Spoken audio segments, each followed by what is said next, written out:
Hello student, welcome to my YouTube class maths with Neha Soni. तो student, आज हम पढ़ेंगे दो चरों वाले रेखिक अवकल समीकरण का योग में। देखिए क्या होता है, बहुत ही बेसिक स्टेप बताएंगे, तो पूरा जरूर देखिएगा ताकि आपको पूरे क्वेश्चन का नॉलेज हो कि किस टाइप के क्वेश्चन एग्जाम में पूछे जाते हैं और कहाँ पर आप गलती करते हैं करने के लिए। तो देखिए करते क्या है, दो चरों वाले रेखिक समीकरण का योग में पहले समझते हैं। जो होता है a1x चर जो है एक्स वाई लिए गए हैं यहाँ पर, b1 यहाँ पर x, यहाँ पर x y, a1x plus b1y plus c1 equal 0। दूसरा जो है समीकरण वो हमने मान लिया a2x plus b2y plus c2 equal क्या है 0, जहां पर a1 a2 b1 b2 c1 और c2 ये सारे जो हैं वो कैसे हैं, नंबर वास्तविक संख्याएं हैं, यानी रियल नंबर हैं। क्लियर है, वास्तविक संख्याएं हैं। ठीक, ये a1 b1 c1 और a2 b2 c2 जो हैं ये सारी कैसी संख्याएं हैं, वास्तविक संख्याएं हैं। और x और y जो हैं, जहां x और y जो हैं वो क्या है, चर हैं। चर का मतलब वेरिएबल है, ये क्या है, दो वेरिएबल है। क्लियर है, दो चर हैं एक्स वाई और सारे जो कोफिशिएंट में लगे हैं वो वास्तविक संख्याएं होंगी। जब भी दो समीकरण होते हैं वो कुछ ना कुछ कंडीशन को फॉलो करते हैं। कौन सी कंडीशन, या तो वो क्या होंगे, प्रतिच्छेदी होंगे, या वो समांतर होंगे, या वो क्या होंगे, संपाती होंगे। जब भी वो प्रतिच्छेदी होते हैं तो कंडीशन क्या होती है प्रतिच्छेदी की, ये प्रतिच्छेदी में जो कंडीशन होती है वो होती है कि a1 जो है डिवाइड में a2 बराबर हो नहीं होते हैं किसके, b1 डिवाइड b2 के, दोनों आपस में बराबर नहीं होते हैं। किसके लिए, प्रतिच्छेदी की कंडीशन होती है और ये एक अद्वितीय हल रखते हैं। जब भी ये तीनों बराबर होते हैं यानी कंडीशन क्या होती है, संपाती। जब भी दो रेखा जो समीकरण है वो संपाती होंगे, संपाती होंगे यानी कि ये है संपाती की कंडीशन है, तो कंडीशन क्या होती है, a1 डिवाइड a2 बराबर b1 डिवाइड b2 बराबर c1 डिवाइड c2। ये पूछा भी जाता है आपको एग्जाम में कि बताइए ये समीकरण क्या है, संपाती है। तो संपाती के लिए क्या होंगे, जो तीनों कोफिशिएंट होंगे वो एक दूसरे के क्या हो जाते हैं, बराबर होते हैं। ये कंडीशन है किसकी, संपाती की, संपाती में। और ये किसकी है, प्रतिच्छेदी की है। ठीक है, प्रतिच्छेद रेखाओं की है, ये संपाती रेखाओं की है। अब जो है तीसरी कंडीशन, या वो किस तरीके के कंडीशन में होंगे, समांतर। समांतर में कंडीशन क्या होती है, a1 डिवाइड a2 बराबर b1 डिवाइड b2 बराबर c1 डिवाइड c2 जो है वो नॉट इक्वल हो जाता है। ये किसकी कंडीशन होती है, समांतर। जब दो रेखाएं समांतर होती हैं तो कंडीशन बनती है ये वाली, नॉट इक्वल वाली, जिसके लिए क्या होता है, कोई भी हल नहीं होता। इसके लिए संपाती है अगर तो अनेक हल होते हैं। अगर संपाती है, दो रेखाएं जो हैं वो संपाती हैं तो अनेक हल होते हैं। इसके लिए मैं इसको शॉर्टकट में सब बता रही हूँ ताकि आपको नॉलेज हो। कैसा भी आ जाए, संपाती आ जाए या बोले कि सिद्ध कीजिए कि अनेक हल होंगे, अनेक हल होंगे यानी तीनों क्या होंगे, बराबर होंगे। यहाँ पर दो रेखाएं जो है अगर एक क्या है, समांतर है, समांतर है तो कंडीशन क्या होगी, कोई भी हल नहीं होगा। कोई भी हल नहीं है तो ये क्या है, समांतर होगी। क्लियर है, यहाँ पर अद्वितीय हल है यानी प्रतिच्छेदी, प्रतिच्छेदी है तो क्या होगा, अद्वितीय हल होगा। क्लियर है, संगत की कंडीशन भी यही बनाता है प्रतिच्छेदी, और संपाती भी संगत की कंडीशन बनाता है, और समांतर के लिए जब भी रेखाएं समांतर होती हैं तो ये किसकी कंडीशन बनाता है, असंगत की बनाता है। यहाँ पर ये समांतर के लिए है, ये संपाती के लिए है और ये प्रतिच्छेद के लिए है। तो कंडीशन आप ध्यान में रखिएगा, एग्जाम में तो आपको मेन कंडीशन पे फॉलो करना है। क्लियर है? तो इससे रिलेटेड एक क्वेश्चन बताऊंगी आपको, देखिए जल्दी समझ में आएगा। तो क्वेश्चन है हमारे सामने,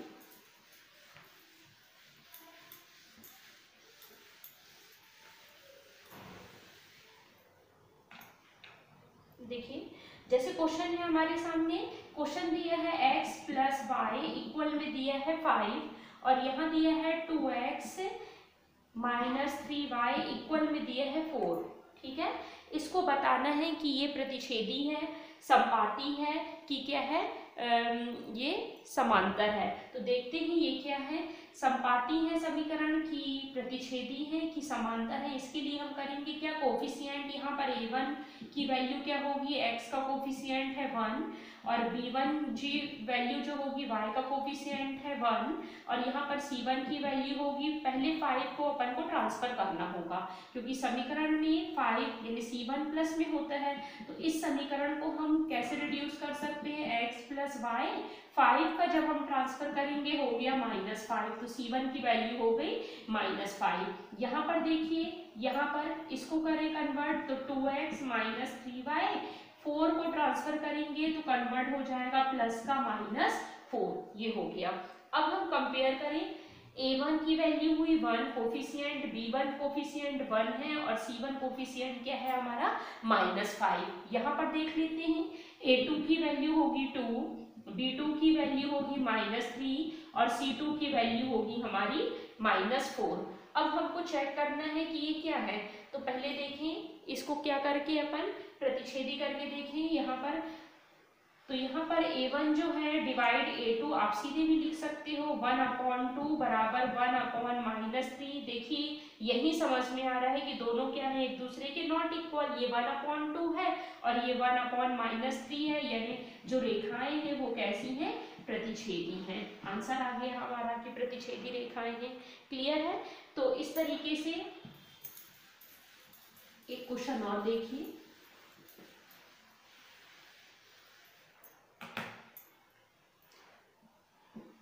(9x + 3y + 12 = 0।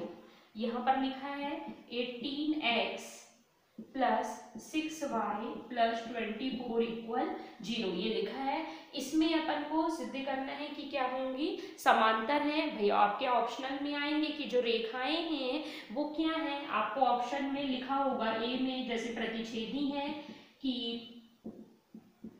रेखाएं प्रतिच्छेदी है, बी में लिखा है समांतर है, संपाती है या कोई नहीं, ऑप्शन में आपको ऐसा लिखा है। तो देखिए करें क्या, चेक करने के लिए आप चेक करिए। तो यहाँ पर a1 की वैल्यू जो है वो क्या होगी, a1 यानी x का कोफिशिएंट है 9, b1 जो है y का कोफिशिएंट है 3, c1 जो है वो है क्या 12। यहाँ पर देखिए x का कोफिशिएंट a2 जो है वो है 18, y का कोफिशिएंट यहाँ पर b2 जो है वो क्या है आपके पास, b2 की वैल्यू है 6 और यहाँ पर C2 की वैल्यू जो है वो क्या है 24। क्लियर है? ये मैं केवल आपको समझाने के लिए कर रही हूँ, बाकी एग्जाम में आप तो डायरेक्ट ही करोगे, देखो और समझ में ही आ रहा है डायरेक्ट आपको कि क्या होगी वैल्यू। यहाँ पर हो जाएगा 9 divide 18 equal 3 divide 6 equal 12 divide 24। इसको ब्रेक कर सकते हैं, 9 1 जा 9 2 जा 18, 1 जा 2 जा 18, 3 1 जा 3 2 जा 6, 12 1 जा 12 2 जा 24। तो ये तीनों क्या है, आपस में इक्वल हैं, बराबर होती हैं, तो कंडीशन क्या होती है, संपाती, यानी ऑप्शन हमारा सी इज करेक्ट आंसर होगा। क्लियर हो गया होगा? अगर ये नॉट इक्वल होती, एक टर्म यहाँ पर नॉट इक्वल होती, यहाँ 25 लिखा होता या कुछ और नंबर लिखा होता और यहाँ पर ये नॉट इक्वल होती तो कंडीशन क्या हो जाती, समांतर हो जाती। क्लियर है? अब देखिए इसका नेक्स्ट टॉपिक पढ़ते हैं अपन, समीकरणों को हल करना। समीकरण को हल करना यानी मान निकालना। बहुत पूछता है एग्जाम में कि आप वैल्यू फाइंड करिए। तो इसमें find the value x and y लिखा है आपको, x और y का मान ज्ञात कीजिए, y का मान ज्ञात कीजिए।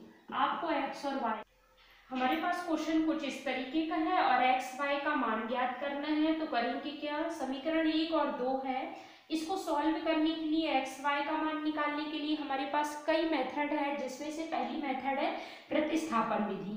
इसमें क्या करते हैं, प्रतिस्थापन विधि में समीकरण 1 से एक वेरिएबल का मान निकाल के दूसरे में रख देते हैं। दूसरी मेथड है विलोपन विधि, जिसमें दोनों समीकरण को लेते हैं, साइन चेंज करते हैं और ब्रेक करके x y का मान निकालते हैं। तीसरी मेथड है ब्रजगुणनखंड विधि, जिसमें फॉर्मूले का यूज करते हैं। और चौथी मेथड है ग्राफिकल मेथड। इस तरीके से कई मेथड है जिससे हम x और y का मान इजीली निकाल सकते हैं। तो देखिए प्रतिस्थापन विधि में क्या करते हैं, प्रतिस्थापन विधि में किसी एक समीकरण से हम मान निकालेंगे। हमने ले लिया समीकरण 2, समीकरण 2 से हमने x का मान निकाला। आपको जो इजी लगे वही लीजिएगा, क्योंकि एग्जाम में रहता है जल्दी करने का। एग्जाम में ये नहीं कि आप बिल्कुल वार के लिख रहे हो, सजा रहे हो उसको।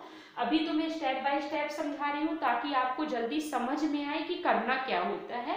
जब इसको आप जल्दी से करोगे, ये सब नहीं लिखोगे, माइंड में रखोगे कौन सा समीकरण लेना है, कितनी जल्दी हो जाए, ये एक प्रकार की ट्रिक बन जाएगी, जल्दी से आपका आंसर आ जाएगा। क्लियर है? तो ये सब लिखने की एग्जाम में आपको जरूरत नहीं होती। तो देखिए समीकरण 2 से हम मान निकाले किसका, एक वेरिएबल का हमने x का निकाल दिया, क्योंकि बहुत जल्दी निकल जाएगा। ये देखिए इस मान को हम समीकरण 1 में रख दिए। तो समीकरण 1 में जब मान रखेंगे तो क्या हो जाएगा, समीकरण 1 से x का मान रखिए तो 4 + y ऑलरेडी लिखा है, इक्वल में हो गया 14। अब यहाँ y हो गया 2y, 4 का ट्रांसफर हुआ, 14 - 4 हो गया 10, ब्रेक कर दिए तो y इक्वल हो गया 5। इस 5 को हम यहाँ पर रख दिए तो x इक्वल हो गया 4 + 5 = 9। तो x की वैल्यू है 9 और y की वैल्यू है 5। पर ये आंसर है, हमको कैसे पता चला कि ये आंसर हमारा सही आया है कि गलत? गलत भी हो सकता है। तो देखिए इसको चेक करने की बहुत ही इजी मेथड है। 9 और 5 को आप किसी भी इक्वेशन में रख के फिल करिए, राइट हैंड साइड आता है कि नहीं देखिए। तो 9 और 5 को हमने पहले इक्वेशन में पुट किया तो 9 + 5 हुआ 14, यानी हमारा आंसर ये सही है। अब हमने सेकंड में रखा तो 9 - 5 हुआ 4, आंसर हमारा करेक्ट है। पता चल गया? तो ये जरूर करिएगा ताकि आप श्योर हो सको एग्जाम में कि हमने जो किया है वो सही है कि नहीं है। तो देखिए इसी प्रकार हम आपको सिखाते हैं एलिमिनेशन मेथड, जिसको कहते हैं अपन विलोपन विधि। होती क्या है, जैसे अपने पास इक्वेशन दी है x + y इक्वल में दिया है 5, यहाँ पर 2x - 3y इक्वल में दिया है 4 और x y का मान निकालना है। हम प्रतिस्थापन से भी इजीली निकाल सकते हैं, x का मान निकालेंगे और उस x के मान को रख देंगे यहाँ पर, तो y की वैल्यू आ जाएगी। पर हम आपको सिखाने के लिए विलोपन विधि का यूज करते हैं। विलोपन विधि बहुत ही इजी मेथड है, इससे बड़े बड़े इक्वेशन को इजीली सॉल्व कर सकते हैं। इसमें करना क्या होता है, वेरिएबल का जो कोफिशिएंट है वो सेम रखिए, या तो y का सेम रखिए या x का, जरूरी नहीं है आप x का ही रखें, आप किसी का भी रख सकते हैं। ये विलोपन विधि एक इतनी प्यारी मेथड है कि हम MSc तक में विलोपन विधि से इक्वेशन सॉल्व करते हैं। जब भी हमको इक्वेशन सॉल्व करनी होती है तो MSc वालों को भी हम विलोपन विधि से ही सिखाते हैं, क्योंकि बहुत ही ईजिली आ जाता है इससे सॉल्यूशन। इसमें आप मेथड में ध्यान क्या रखिए कि x y जो दो वेरिएबल हैं, इन दोनों के में से किसी एक का कोफिशिएंट सेम रखिए ताकि हम ब्रेक कर सकें। तो हम x का भी कर रहे हैं, तो देखिए कभी कभी y के लिए भी कोफिशिएंट सेम बना होता है या फिर x का, तो आप कोफिशिएंट सेम नहीं करोगे। जब बना होगा तो सेम नहीं करोगे। सपोज यहाँ भी 2 होता तो हम नहीं करते सेम, हमको दिख रहा है कि सेम है, क्यों करेंगे हम। यहाँ पर सपोज दिया रहता 3, अभी भी हमको दिख रहा है कि सेम है, हम इजिली काट सकते हैं, तो हम नहीं करेंगे चेंज।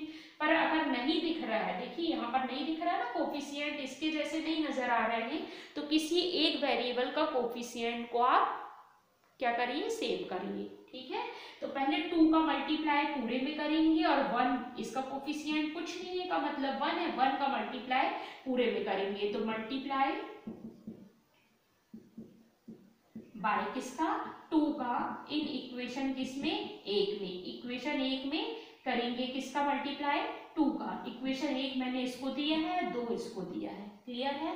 एंड हमने मल्टीप्लाई किया है किसका, 1 का, मल्टीप्लाई किसका किया है, 1 का, इन इक्वेशन किसमें, 2 में, क्लियर है, 2 में। चलिए करते हैं 2 का मल्टीप्लाई पूरी इक्वेशन में करते हैं, तो 2 का मल्टीप्लाई करेंगे, 2 1 जा, यहाँ में 2 y, यहाँ 2 5 जा हो गया 10, क्लियर है। 1 का पूरे में करिए तो एज इट इज होगा, ये देखिए एज इट इज हमने लिख दिया, क्लियर हो गया। अब अगर हम नहीं काट पा रहे हैं, देखिए शो हो रहा है ना प्लस प्लस साइन, यानी कटने की पोजीशन में नहीं है, तो उसको बनाने के लिए हम साइन चेंज कर देंगे। कभी कभी ये पहले से ही ऐसा रहता है प्लस माइनस, तो हम नहीं करेंगे। दोनों कंडीशन में आपको इसलिए अच्छे से समझा रही हूँ, बहुत ही इंपॉर्टेंट मेथड है, पर बहुत सारे बच्चे ये गलती कर देते हैं जल्दी जल्दी में कि इसमें साइन तो चेंज होता है, तो कट भी रहा होता तो भी साइन चेंज कर देते हैं। ऐसा नहीं करिएगा, बहुत आराम से करिएगा तो आपका आंसर बहुत जल्दी आएगा। तो यहाँ प्लस है तो साइन हो गया माइनस का, यहाँ माइनस है साइन हो गया प्लस का, यहाँ कुछ नहीं लिखा यानी प्लस है ना, तो साइन हो गया किसका, माइनस का। ये ब्रेक हो गया, प्लस प्लस हो जाएगा, 2 और 3 को प्लस करेंगे तो हो जाएगा 5, प्लस नहीं लिखा, यहाँ पर 10 - 4 करेंगे, हो गया कितना, 6, क्लियर हो गया होगा इतना। अब इसको हम सॉल्व करेंगे, तो यहाँ पर जब हमने सॉल्व किया तो कंडीशन क्या हो जाएगी, y इक्वल हो गया 6 डिवाइड 5, ये आ गया y की वैल्यू। इस y की वैल्यू को हम रख दें, किसी भी एक इक्वेशन में रख दें, हमने फर्स्ट इक्वेशन में रख दी, तो फ्रॉम इक्वेशन किस में रख दिया हमने, 1 में, यानी समीकरण हमने 1 में रख दिया। जब भी हम समीकरण 1 में वैल्यू रख रहे हैं तो x प्लस वाई की वैल्यू 6/5 इक्वल में 5, इसको हम ट्रांसफर करेंगे तो ये टर्म ट्रांसफर होगी तो -6/5, यहाँ पर एलसीएम लेंगे 5 का, 25 - 6 करेंगे तो हो जाएगा कितना, 19 डिवाइड हो जाएगा 5x की वैल्यू आ गई 19 डिवाइडेड 5। अब ये चेक करिए कि ये आंसर सही है कि नहीं। चेक करने के लिए अब भी मैंने आपको बताया कि दोनों वैल्यू को आप किसी भी इक्वेशन में रख दीजिए। मैंने पहली इक्वेशन में रखा, तो देखिए 19 डिवाइडेड 5 प्लस 6 डिवाइडेड 5, इसको सॉल्व करें, एलसीएम हो गया 5, 19 और 6 को हम ऐड करेंगे तो हो गया 25, कट गया तो यहाँ आ गया 5, ये आ गया सही आंसर, क्लियर हो गया होगा। तो ये बहुत ही इजी मेथड थी, इससे आप इजीली वैल्यू को फाइंड कर सकते हैं, कितनी भी बड़ी वैल्यू हो। आप केवल मेथड याद रखिएगा कि या तो y का कोफिशिएंट सेम करिए या x का कोफिशिएंट सेम करिए, ताकि हम ब्रेक कर सकें। और ब्रेक करने के लिए साइन पे ध्यान दीजिए, अगर नहीं है साइन अपोजिट यानी प्लस माइनस साइन नहीं है तो कर दीजिएगा, चेंज कर दीजिएगा। अगर ऑलरेडी प्लस माइनस का साइन ये रखे हुए हैं तो चेंज करने की जरूरत भी नहीं होगी, क्लियर हो गया होगा। देखिए नेक्स्ट टॉपिक इसका है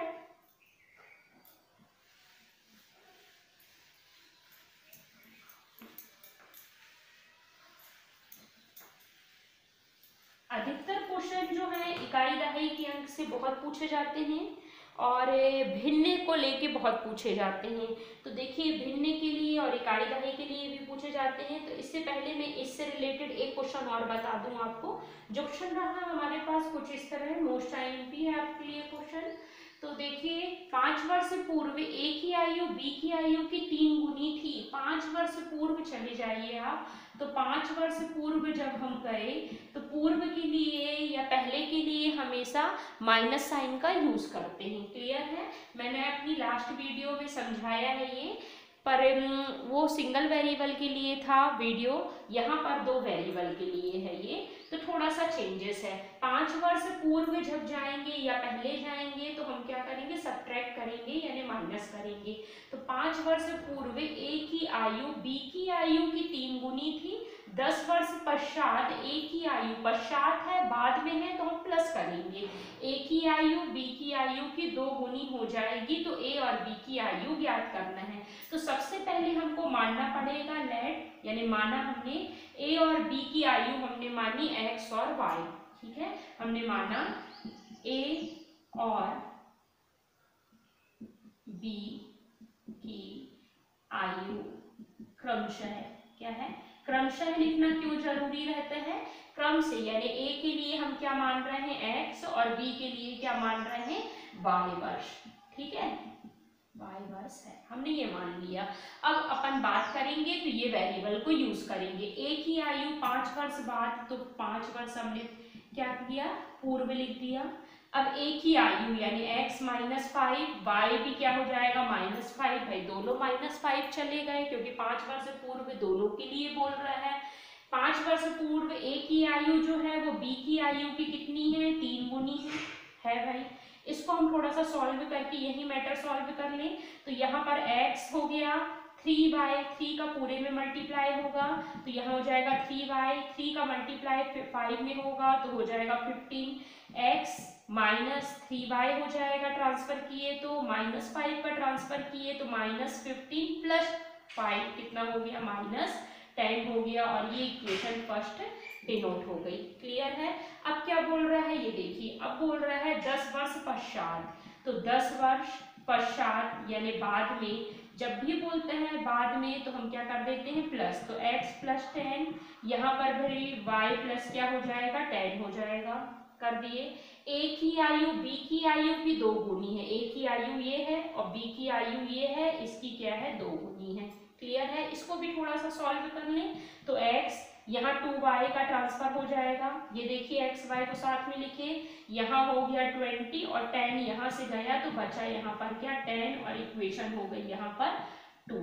क्लियर हो गया होगा इतना। इसको सॉल्व करना है।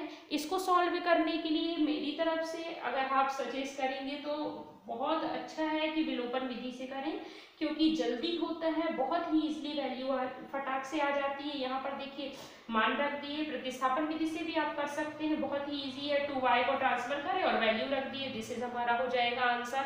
जो आपकी इच्छा हो आप लगा दीजिए, प्रतिस्थापन विधि से भी कर सकते हैं, इसको किससे भी कर सकते हैं और विलोपन विधि से भी कर सकते हैं। तो देखिए हम विलोपन विधि लगाते हैं, तो विलोपन विधि से क्या हो जाता है, ये विलोपन विधि लगाएंगे किसमें से, समीकरण 1 और 2 से, 1 व 2 से। समीकरण 1 और 2 को लिया हमने, विलोपन विधि को लगाया, तो यहाँ पर x माइनस 3y इक्वल हो गया -10, x माइनस 2y इक्वल हो गया 10। इसको हम सॉल्व करें, साइन चेंज करना है, माइनस यहाँ प्लस और यहाँ माइनस। क्लियर है। मैंने यहाँ पर साइन चेंज, यहाँ पर कोफिशिएंट सेम क्यों नहीं लिया, इसलिए नहीं लिया क्योंकि ऑलरेडी सेम है, मुझे दिख रहा है एक्स एक्स ब्रेक हो रहा है, तो हमने नहीं लिया, ये ब्रेक हो गया। ठीक है। यहाँ पर माइनस और प्लस हो जाएगा -y, यहाँ पर माइनस, ये भी माइनस है तो माइनस माइनस क्या हो जाएगा 20, तो -20, माइनस से माइनस ये ब्रेक हो गया और y की वैल्यू आ गई कितनी 20। y की वैल्यू यानी किसकी वैल्यू है, b की आयु आ गई 20 ईयर। क्लियर है। अब x की वैल्यू निकालना है, तो x की वैल्यू के लिए किसी भी इक्वेशन में आप वैल्यू रख दीजिए, तो हम समीकरण 2 में मान रख देते हैं, तो समीकरण 2 से ये वैल्यू हो जाएगी, समीकरण 2 से यहाँ पर x को एज इट इज रखिए, -2 का मल्टीप्लाई करिए 20 में, यहाँ हो जाएगा 40, इक्वल में क्या है 10 है, 40 का ट्रांसफर हुआ तो x इक्वल हो गया 50। ठीक है। तो a की आयु क्या हो जाएगी, a की आयु जो हो जाएगी वो कितने वर्ष हो जाएगी 50 ईयर हो गई, 50 वर्ष हो गई। और b की आयु जो हो जाएगी, b की आयु वो क्या हो जाएगी, b की आयु हो गई 20 ईयर यानी 20 वर्ष। ये दिस इज हमारा हो गया आंसर। चेक कर लीजिए, करना हो तो यहाँ पर 50 रखिए, -3 का मल्टीप्लाई करिए 20 में तो -60 हो गया, तो 50 - 60 करेंगे तो -10 हो गया, यानी आंसर हमारे करेक्ट आए हुए हैं। क्लियर हो गया होगा। तो इस तरीके से हम सॉल्व करते हैं। इस चैप्टर में कई और मोस्ट इम्पॉर्टेंट टॉपिक हैं जो बताना भी बाकी है कि भिन्न में कैसे करते हैं अपन, प्लस माइनस कैसे भिन्न की वैल्यू में आता है, और भी ज़्यादा जो क्वेश्चन पूछे जाते हैं एग्जाम में, और आपको पूछ भी सकता है टीजीटी में, क्योंकि लास्ट ईयर भी पूछा था इकाई दहाई का खेल कैसे करते हैं, कैसे पलटाते हैं, वो मैं बताऊंगी अपनी नेक्स्ट वीडियो में। तो आपको अगर वीडियो पसंद आया हो, समझ में आया हो, कॉपी में करके ज़रूर देखिएगा, और लाइक शेयर एंड सब्सक्राइब करना ना भूलें, बेल बटन को प्रेस करें ताकि आपको नेक्स्ट वीडियो का नोटिफिकेशन टाइम से मिले। Thank you.